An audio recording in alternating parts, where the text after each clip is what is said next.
Transport yourself into the mind of an alien observer in 1978, tasked with forecasting Earth's dominant power for the coming 5 decades.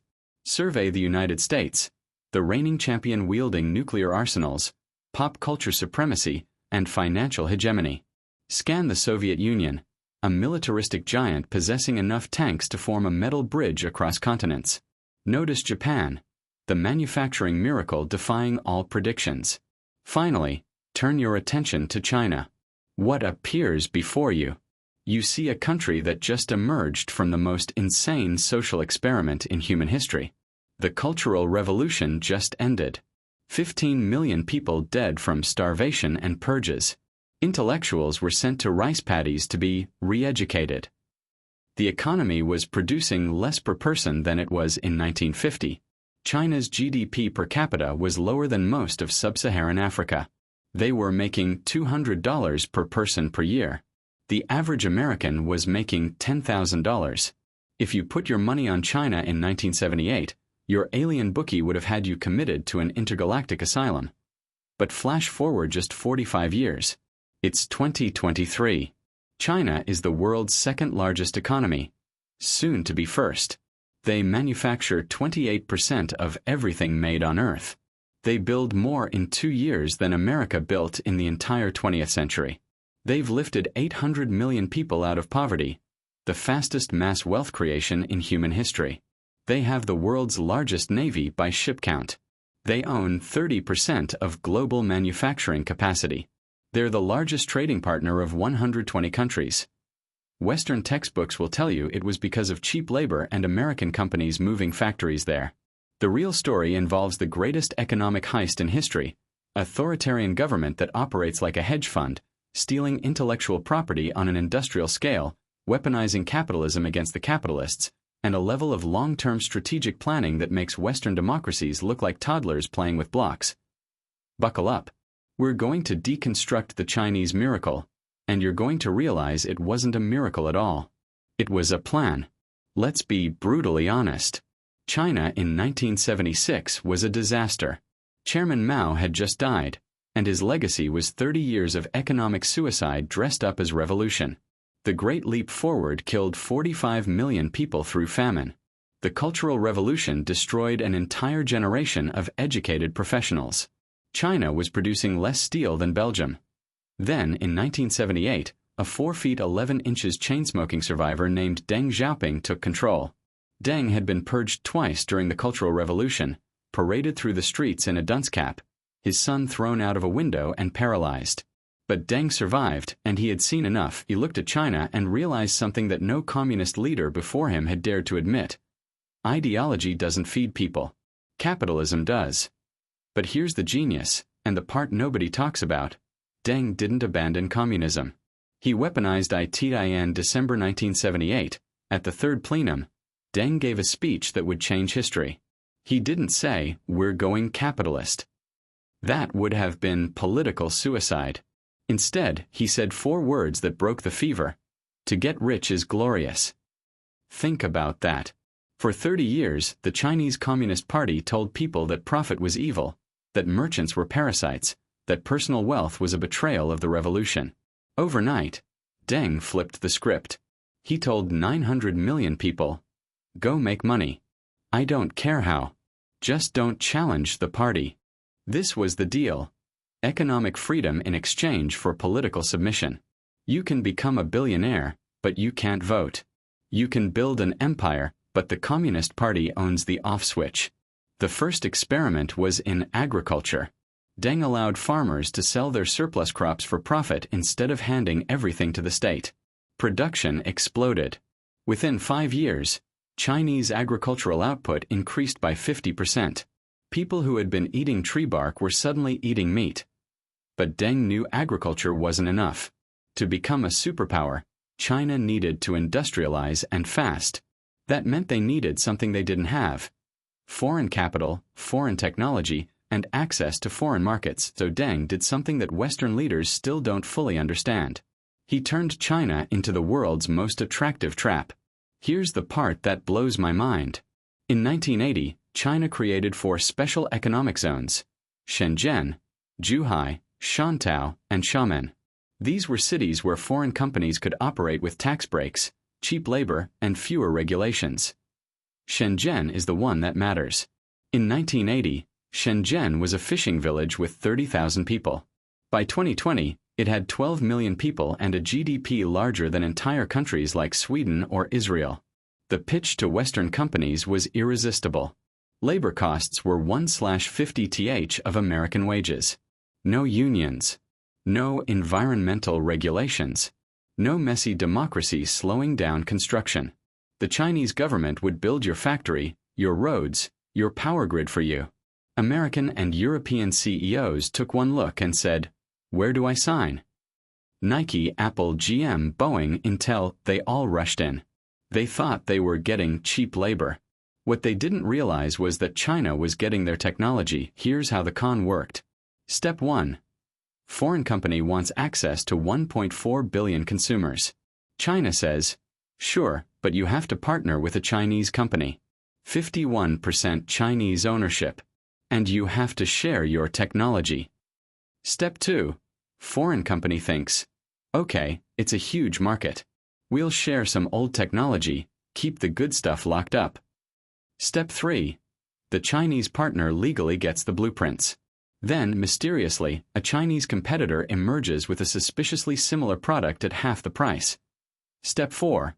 By the time the foreign company realizes they've been played, the Chinese competitor is already global. Let's look at high-speed rail. In the early 2000s, China had 0 high-speed trains. They invited German, French, and Japanese companies to bid on contracts. The condition: transfer your technology to Chinese companies. Siemens, Alstom, and Kawasaki agreed. They trained Chinese engineers, handed over designs, and built trains together. Within 10 years, China had copied, modified, and improved the technology.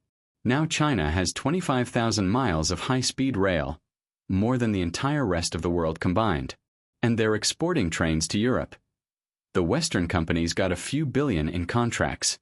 China got an entire industry. This wasn't just trains.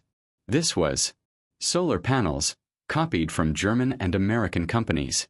Telecom equipment. Huawei started by reverse engineering Cisco routers. Electric vehicles. BYD studied Toyota hybrids. Drones. DJI emerged after studying Israeli and American drone tech. The United States called this unfair. China called it catching up. And here's the uncomfortable truth. It worked. Now you might be thinking, okay, they copied Western technology. But building a superpower takes money. Where did they get the cash? This is where China did something that would make a Western economist have a panic attack. They printed infrastructure. Unlike the United States, which has to beg Congress for infrastructure funding and argue for years about a $1 trillion bill, China's government owns the banks. Let me repeat that because it's crucial. The Chinese government owns the 4 largest banks in the country. When China wants to build a city, a highway, a port, or a dam, this is what happens. The government says, "We're building this." The state-owned bank says, "Here's $100 billion. The state-owned construction company builds it. From 2011 to 2013, China used more cement than the United States used in the entire 20th century. Read that again. 3 years versus 100 years. They built 25,000 miles of high-speed rail in 15 years. The U.S. has 375 miles. 30-plus cities with populations over 1 million from scratch. The Three Gorges Dam, the world's largest power station. More solar and wind capacity than any other nation. A 31-mile bridge connecting Hong Kong to Macau and Zhuhai. But here's the dark side. A lot of this construction was wasteful. China built entire cities that nobody lives in. Ghost cities with empty apartment blocks, unused shopping malls, and highways to nowhere. Why? Because Chinese local officials are judged on one metric: GDP growth. If you're the mayor of a Chinese city and your GDP doesn't grow by 7% this year, you're fired. So what do? You build. Even if nobody needs it. Because construction equals GDP growth. This created a massive debt bomb. Chinese local governments are sitting on roughly $9 trillion in debt. That's larger than the GDP of Japan. If this was a Western country, economists would be screaming crisis. But here's the trick. China doesn't care about debt the same way the West does. Because the debt is owed to itself. The government owns the banks. The banks lend to the government. It's a closed loop. Can you do that forever? No. But you can do it long enough to build a superpower. And that's exactly what they did. Let's talk about the elephant in the room. China stole everything. I don't mean that as a moral judgment. I mean it as an observable fact. From the 1990s to today, China has engaged in the most systematic, state-sponsored intellectual property theft operation in human history. The scale of this is insane. We're not talking about a few hackers in a basement. We're talking about the Ministry of State Security coordinating espionage operations, Chinese students and researchers in Western universities stealing research, mandatory technology transfers for any company wanting to operate in China, cyber attacks on an industrial scale targeting defense contractors, tech companies, and research institutions. Let's go through some examples. Example 1. The F-35 fighter jet in 2007. Chinese hackers breached the computers of Lockheed Martin and stole terabytes of data on the F-35 stealth fighter. A few years later, China unveiled the J-20 stealth fighter. Coincidence? The J-20 has design features nearly identical to the F-35. Cost to develop the F-35. $1.7 trillion over decades. Cost to China. A few hackers and some patience. Example 2. Wind turbines. American Superconductor Corporation had the world's best wind turbine control software. They partnered with a Chinese company called Sinovel. Sinovel bribed an AMSC engineer to steal the source code. Within a year, Sinovel cut ties with AMSC and started selling turbines with the stolen software. AMSC lost 84% of its value. Sinovel became the largest wind turbine company in China. Example 3. 5G technology. Huawei is now the world leader in 5G infrastructure. By hiring engineers from Nortel, Cisco, and Motorola and borrowing their technology. In 2020, the U.S. indicted Huawei for stealing trade secrets from T-Mobile, among others. The FBI estimates that Chinese IP theft costs the U.S. economy $200 to $600 billion per year. That's not a typo. Per year. But here's the part that makes this genius from a strategic perspective. China doesn't just steal the technology. They improve it and undercut the original. Western companies spend billions on R&D. Chinese companies skip that step, steal the results, then use cheap labor and government subsidies to sell the product for 30% less. By the time the Western company realizes what happened, the Chinese company has captured the global market. Is it fair? No. Is it legal? No. Did it work? Absolutely. Okay, so China is now rich. They've got factories, infrastructure, and stolen technology. But how do they become a global superpower? How do they compete with American military bases in 80 countries and the US dollar as the world's reserve currency? Enter the Belt and Road Initiative, BRI, launched in 2013. This is the most ambitious infrastructure project in human history, and it's basically a debt trap disguised as charity. Here's how it works. Step 1. China identifies a poor country that needs infrastructure. Let's say Pakistan needs a port. Step 2. China offers to build the port. Don't worry about the cost. We'll lend you the money. Super low interest rates. Great deal. Step 3. A Chinese state-owned company builds the port using Chinese workers, Chinese materials, and Chinese equipment. The money never actually leaves China. It just moves from one government account to another. Step 4. The poor country now owes China billions. And since the port doesn't generate enough revenue to pay back the loan, because China overcharged and the country doesn't have the economy to use the port effectively, the country defaults. Step 5. China says, no problem. We'll take a 99-year lease on the port instead. Now China controls the port. This isn't theory. This happened. Sri Lanka. couldn't pay back loans for Hambantota Port. China took a 99-year lease. Kenya.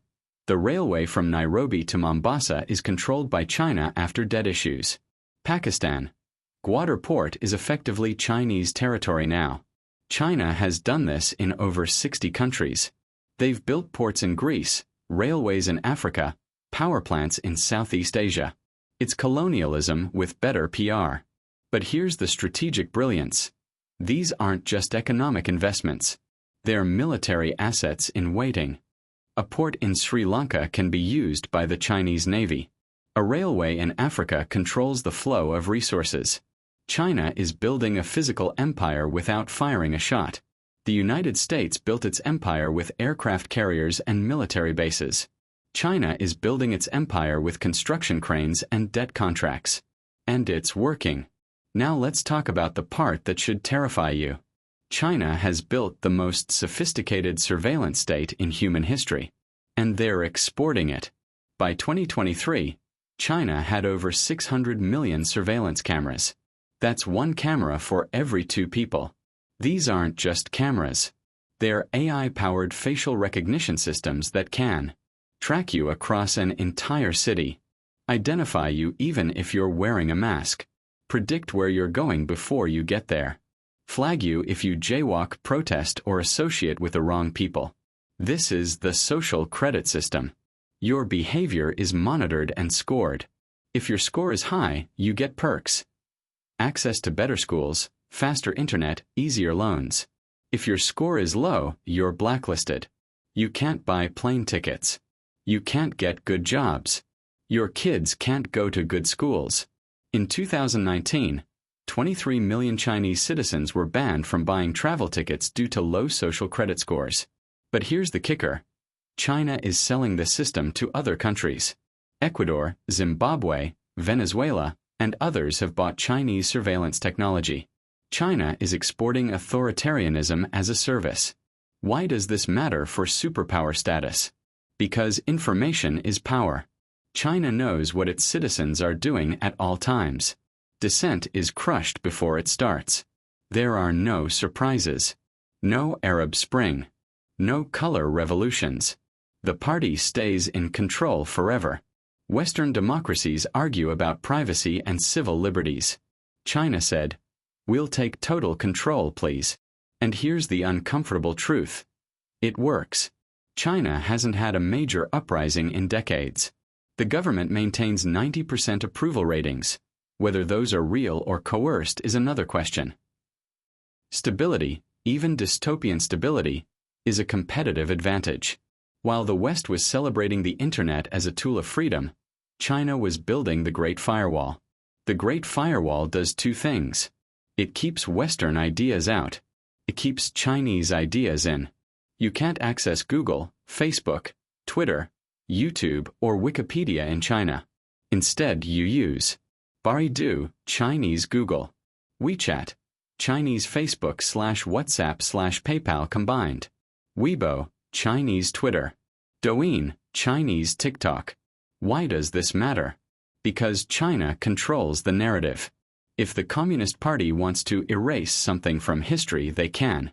The Tiananmen Square massacre in 1989? Most young Chinese people don't even know it happened.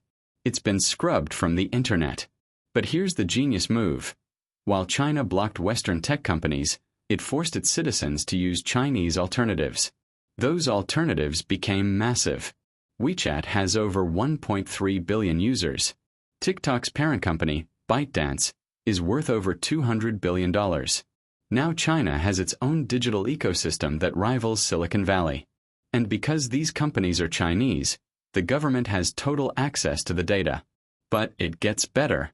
TikTok, the international version of Douyin, is now the most downloaded app in the world. 150 million Americans use TikTok. The algorithm is controlled by a Chinese company. The data flows back to China. Do you see the play?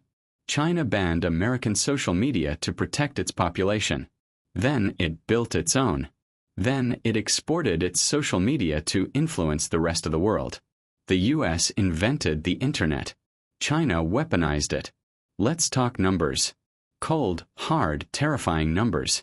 China produces 28% of all global manufacturing output, 50% of the world's steel, 60% of the world's cement, 70% of the world's smartphones, 80% of the world's air conditioners, 90% of the world's rare earth minerals, essential for electronics, batteries, and military tech.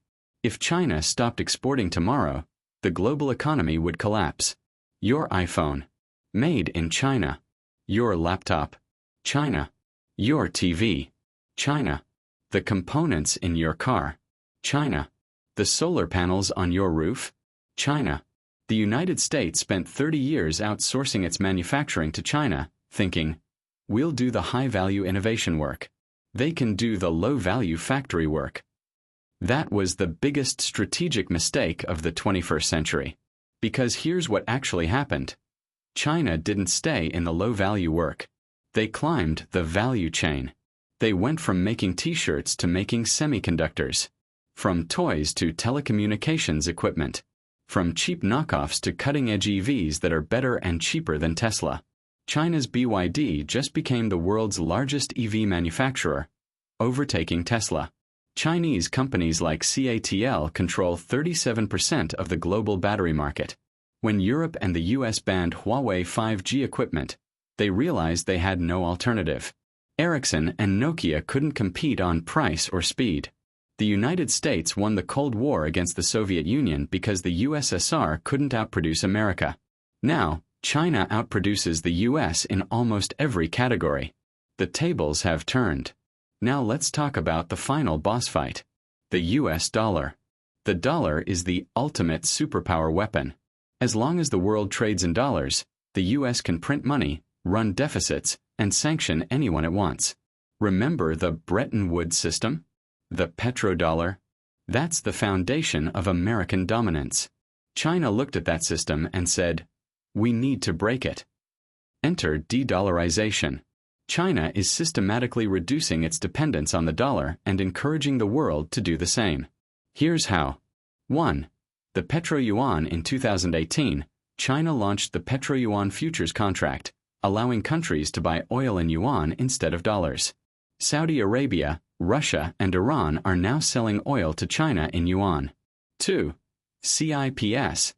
The SWIFT alternative. China built its own international payment system, CIPS, to bypass the US-controlled SWIFT system. If the US kicks you out of SWIFT like it did to Russia, you can still trade using CIPS. 3. BRICS currency. China is leading the push for a BRICS common currency. Brazil, Russia, India, China, South Africa. In 2023, BRICS expanded to include Saudi Arabia, UAE, Egypt, and Iran. That's 45% of the world's population and 35% of global GDP. If BRICS launches a gold-backed or commodity-backed currency, the dollar's dominance is over. 4. Bilateral trade agreements. China has signed currency swap agreements with over 40 countries. That means they can trade directly in yuan and local currencies, bypassing the dollar entirely. This is a slow-motion attack on the dollar. It won't collapse tomorrow. But in 20 years, the dollar might be just another currency, not the currency. And if that happens, America loses its superpower cheat code. The ability to print money and have the world accept it disappears. So China is now a superpower. They have the economy, the military, the technology, and the influence. Game over, right? Not so fast. China is facing 3 existential crises that could unravel everything. Crisis number 1. The demographic collapse. China's one-child policy, in effect from 1980 to 2015, has created a demographic time bomb. China's population is shrinking. By 2050, China will have more retirees than workers. The workforce is aging faster than any country in history. Who's going to work in the factories? Who's going to pay for pensions? Who's going to buy all the apartments that developers built? China's fertility rate is 1.09, one of the lowest in the world. No country has ever become rich and powerful with a collapsing population. Crisis number 2. The debt bubble. Remember those ghost cities and wasteful infrastructure projects? The bill is coming due. China's total debt, government plus corporate plus household, is over 300% of GDP. Real estate, which makes up 70% of household wealth, is collapsing. Evergrande, Country Garden. These massive developers have defaulted. Millions of Chinese citizens paid for apartments that will never be finished. If confidence breaks, the whole system could implode. Crisis number 3. The middle-income trap. China got rich by being the world's cheap factory. But now wages are rising. Factories are moving to Vietnam, India, and Bangladesh. China is stuck between being too expensive to compete on cost and not innovative enough to compete with the West on quality. Every country that tried to jump from middle income to high income has failed except Japan, South Korea, and Taiwan. The odds are not in China's favor. Crisis number 4. The authoritarian innovation problem. Innovation requires freedom. You can't have cutting-edge AI, biotech, and creativity when the government controls what you can say, read, and think. Jack Ma criticized the government in 2020. He disappeared for months. Chinese tech billionaires are terrified of Beijing. Silicon Valley thrives on chaos, failure, and wild ideas. China thrives on control. Those two things don't mix. So, how did China become a superpower? It wasn't magic. It was a combination of Deng's gamble, economic freedom without political freedom, the technology heist, stealing and copying everything, infrastructure on steroids, building faster than anyone in history, debt as a weapon, using state-owned banks to print infrastructure, Belt and Road, colonizing the world with debt traps, surveillance state, controlling information and crushing dissent, manufacturing dominance, becoming the factory of the world, de-dollarization, slowly killing the dollar's monopoly, authoritarian efficiency. No democracy means no gridlock. China didn't play by Western rules. They studied the rules, figured out the exploits, and hacked the game. But here's the twist. The game isn't over. China has massive structural problems. Debt, demographics, and authoritarianism are ticking time bombs. The West is finally waking up. Decoupling has begun. The US is reinvesting in manufacturing. Europe is rethinking its dependence. The question isn't, is China a superpower? It is. The question is, can China stay one? History is brutal. The Soviet Union looked unstoppable in the 1970s. It collapsed in 1991. Japan looked like it would overtake the US in the 1980s. Then the bubble burst, and they've been stagnant for 30 years. China could be next. Or, China could be the dynasty that lasts 1,000 years like they've done before. The scariest part? Nobody knows. If you want to survive the geopolitical chess match of the 21st century, you need to understand how power really works. We're going to be covering the AI arms race, the coming Taiwan crisis, and the future of the global economy in upcoming videos. Do you think China will overtake the US as the world's #1 superpower, or are they heading for a collapse? Let me know in the comments below. I read the ones that don't sound like they were written by the Ministry of State Security. If you learned something new today, smash that like button like it's the Great Firewall, and hit subscribe so you don't miss the next deep dive. Thanks for watching. Stay curious. And remember, the best way to predict the future is to understand who's writing the rules.